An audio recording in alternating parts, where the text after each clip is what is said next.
Hello, I'm Paul Beckwith. When people are concerned about global food production being at risk from climate change, specifically rising temperatures or changing precipitation, they worry mostly about crop yields. But there is a factor that may be even more important than that, and maybe actually even a weaker point, if you like, um, than the actual crop yield reduction, and that's the ability of the farmers to work, under heavily heat stressed conditions. So this paper, there's a paper that came out just a few days ago, and this is the article about it. Global food production is at risk as rising temperatures threaten farmers' physical ability to work, new study finds. Loughborough University is in the UK. I hadn't heard of it. So this is showing latitude and PWC, which is the physical work capacity. And it's done on an annual basis during the growing season and at the hottest period of the year. And when physical work capacity is 1, the farmer is not stressed by uh, temperature at all or humidity conditions. They can work to their full capacity. So as you get closer to the equator, the the heat and this is an envelope of curves. This is the recent history, 1991 to 2010, and these are projections into the future, all these other curves going up to 2100. So what you can see is right now, or in the recent history, the physical work capacity is reduced to about 70% in low latitudes. Say, actually this is up to about 20 degrees latitude and about, 10-degree latitude south, but there's a lot less land in the south, of course, so the curve is not completely symmetric. Okay, so 70% of the work capacity relative to what you can do if you're in higher latitude and you're not heat stressed. And the projections into the future are that it could drop as low as 50%. The physical work capacity. So either you can't produce as much food, or you have to get a lot more people are involved, or you have to mechanize the food system, or you have to get farmers wearing what I call a chill suit, which is like an astronaut suit type concept where there's coolant flowing through their clothes, which actually physically cools their body and allows them to work outside when the wet bulb temperatures are exceeding what could physically be done otherwise. So ways to other, artificial means to cool down people's bodies, like a personal air conditioning system, if you like. So, and this is, these curves are repeated for growing season and hottest period. In the hottest periods, we're down to 40%. Is the, you lose, you can only, a worker can only do about 40% of what they would do if they were not stressed by heat and humidity. Okay, so very, very interesting, and people don't really consider this.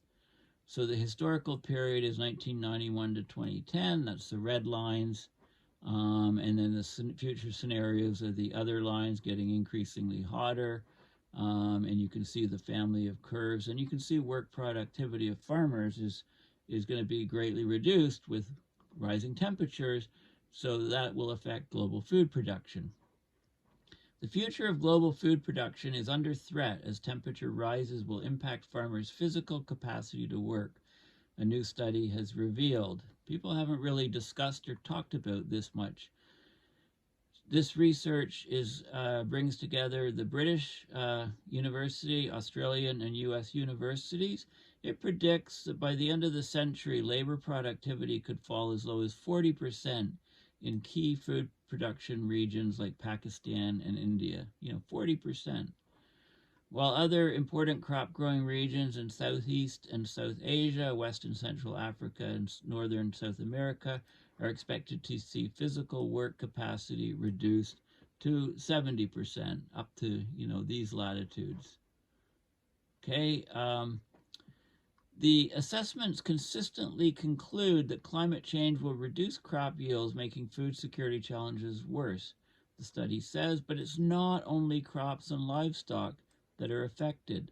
The agricultural workers who plant the crops, till the crops, harvest the crops, much of the food that we need will also suffer due to heat exposure, reducing their ability to undertake work out in the fields. So this peer-reviewed paper was published in Global Change Biology, and I'll show you the actual study. This is a summary of the study. It's called Global Reductions in Manual Agricultural Work Capacity Due to Climate Change. So it uses computational models to predict the physical work capacity defined as an individual's work capacity relative to an environment without any heat stress under different predicted climate change scenarios. So the models are based on data from more than 700 heat stress trials, which involve observing people working in a wide range of temperatures and humidities, different weather conditions, including sunshine and windy conditions. The maximum work capacity achievable by individuals in a cool climate was used as a benchmark for the study, representing 100% physical work capacity. Reductions in capacity mean people are limited in what they can physically do, even if they're motivated to work. So it's a physical barrier based on human physiology. This may translate as farmers needing extra workers to do the same job, or if these are not available, then just a reduction of the crop sizes. And agricultural workers are already feeling the heat, the study reveals, with half of the world's cropland farmers are estimated to be working below 86% capacity in the recent past. That's in the 1991 to 2010 climate conditions. So then they looked at different adaptations to mitigate the impact of climate change, switching to nighttime work or to working in the shade to reduce direct solar radiation. That led to a 5 to 10% improvement in worker productivity. Another investigated option was to increase the global use of mechanical machinery and equipment, particularly in sub-Saharan Africa, where agricultural practices largely involve hard physical labor. Okay, so this is a very important study. And what's not mentioned here is the chill suits. I think that should definitely be considered as a third option to mitigate. The research demonstrates once again the large impact climate change will have on life in various regions around the world, and it quantifies the effects on agricultural productivity. Understanding the full impact of climate change on worker productivity lets us predict the economic impact of climate change and guide mitigation efforts to ensure we keep workers safe while limiting the downside, the productivity losses. We hope that the suggested adaptations can help guide investments to support ag workers and food security as climate change makes the outdoor working environment increasingly inhospitable. Okay, so this is the actual paper. It was just accepted December 21st of last year and then published online. Global reductions in manual agricultural work capacity due to climate change. So I'll just talk about the abstract and then we'll look at the figures. So manual outdoor work is essential in many agricultural systems. Climate change will, of course, make such work more stressful. We're talking about physical heat stress, not emotional stress, in many regions due to heat exposure. The physical work capacity metric is a physiologically based approach. It estimates an individual's work capacity relative to an environment without any heat stress. So they computed the PWC under the recent past and potential future climate conditions. They looked at 5 Earth system models, 3 emission scenarios, 3 time periods, the recent past, 1991 to 2010, sort of mid-century and end of century. They got average daily physical work capacity values. They're aggregated for the entire year, the growing season, and the warmest 90-day period.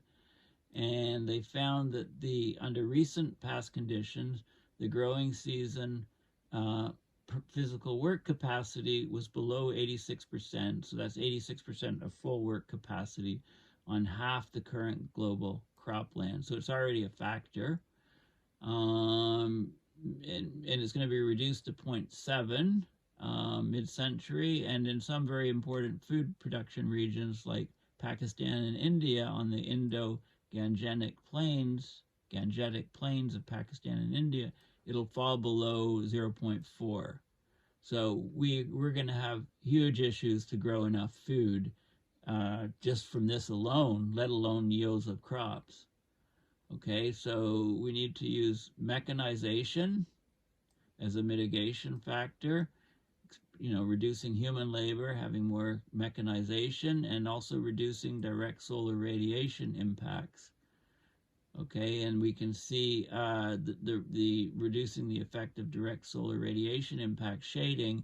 It improved values 0.5 by 0.5 to 0.1 in the hottest periods and regions.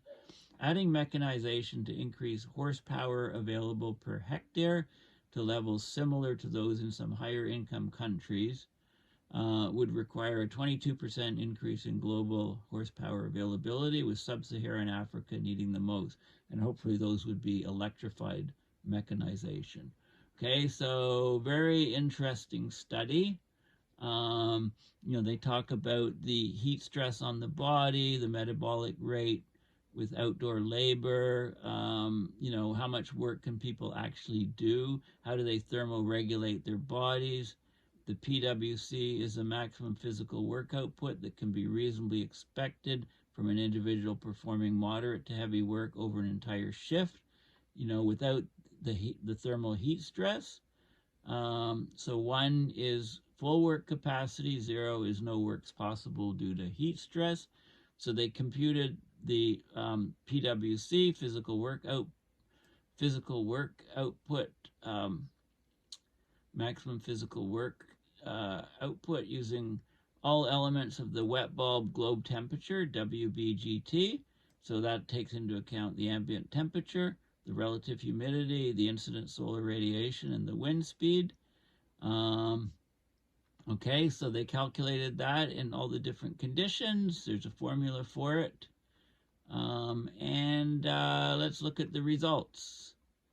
Okay, so this is a fraction of global cropland, and this is the PWC. So what you're saying in the recent past is the red line. Let's just look at that, how you read it.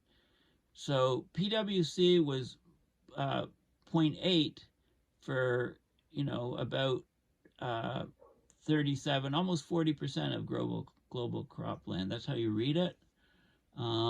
It went up to 1. It was only 1 in the highest latitudes. Okay, so you can see how you can expect it to drop as we get warming. This is for the entire year. This is for the growing season, so it's lower. And it's similar, I guess. And this is for heat stress. This is the hottest 90 continuous days of the year. How, you can see these curves have all shifted to the left to lower PWC, lower physical work capacity. There's tables showing the numbers, and this is a plot that I showed you and discussed in the previous, in the press release, because this is the key finding, really. You can see how PWC, physical work capacity, is highest at the higher latitudes, and then so above, it's 1 at higher latitudes. As you go even higher, it stays 1, but it drops near the equator to about 70% right now, to about 50% in the future. The hottest periods as low as 40%. So you can see how and the curve actually widens here, so it affects more regions. This is very, very important finding. They do it by countries. So the growing season, this is 1991 to 2010. You can see the PWC where it's lowered, in the hotter equatorial regions. The hottest period, significant changes, drops of the PWC, and then what's projected into the future. So basically workers won't be able to produce anywhere near the food they're producing now in the future. And population is growing, so stuff's going to break. The food system's going to break. Um, right? And there's, they talk about adaptation using mechanization and using shading and stuff, but they basically, this is a very significant paper. It estimates the potential for severe heat stress in agricultural workers driven by climate change using the recently developed metric PwC. This approach is the first that we're aware of that generates quantitative estimates for the loss of work capacity across climate conditions. So they used three approaches: the average annual, the growing season, and the warmest 90-day period. And they found significant drops, and they looked at some specific countries. So this is Brazil historically. This is in mid-century and end of century. Basically, work ability goes hugely lower. Down to 30%. The same thing for India. A drop not as significant as Brazil, and Nigeria is an example here. Huge stress in some parts. Okay, they looked at the different scenarios, and that's just the data that's shown on the maps. And then globally, the delta PwC, the change in PwC, you can see large drops again. And this is the horsepower per hectare, additional horsepower per hectare that would be required to so it's additional mechanization and horsepower needed to make 1 horsepower available per hectare by country. Okay, so you need to add something in Australia, parts of South America, and South Africa, but there's regions where you need to add huge amounts. I mean, it's mostly manual labor in Africa, so you'd have to add 0.9 to 0.1 horsepower to make 1 horsepower available per hectare. You'd have to, basically nothing's being there. You'd have to add it all. Also in parts of northern Asia, and so this is also interesting. This would be to get more mechanization and to offset some of the loss of the human ability to tolerate the heat stress and work outside. So we've clearly got a huge problem, and I haven't seen this identified elsewhere. So climate change is a challenge to food security. We know that. But it's not just drop of crop yields. Declines in worker productivity due to higher temperatures will compound the challenges, resulting in the need for more workers, reduced output, and higher prices, putting further pressure on vulnerable populations. Okay, so the PwC metric is a really good way of looking at it, and it seems that this is the Achilles heel, to me, of the food system at the moment. So, people have talked mostly about drops of yields, but it's actually the drop of the ability of human beings to work outside in the conditions to raise the food that we need that's going to cause global food shortages in the shorter term rather than in the longer term, in my opinion. So a very, very important paper. Once again indicating that climate change is a lot worse in its impacts on humanity than people are expecting. So people will be totally surprised when we run into global food shortages in the near-term future, and it looks like one of the biggest factors will be the reduction of the ability of people able to work outside under the heat and humidity stress conditions. So the yields will drop, not because of the inability of the plants to produce, but because of the inability of farmers to plant the seeds, to till the land, to harvest the seeds. All of those things will be it looks like that's the Achilles heel of the whole global food system. So, this is an eye-opening study. It's new work, and it's something else for people to think about. It's another real weakness in our present civilization, the way humans are needed to do the agricultural work, and they won't be able to when temperatures rise and humidity rises. And you can see, it's very clearly explained in this paper. So thanks for listening. Please go to my website, paulbeckwith.net, and donate to PayPal to support my research and videos. Thanks again, and bye for now.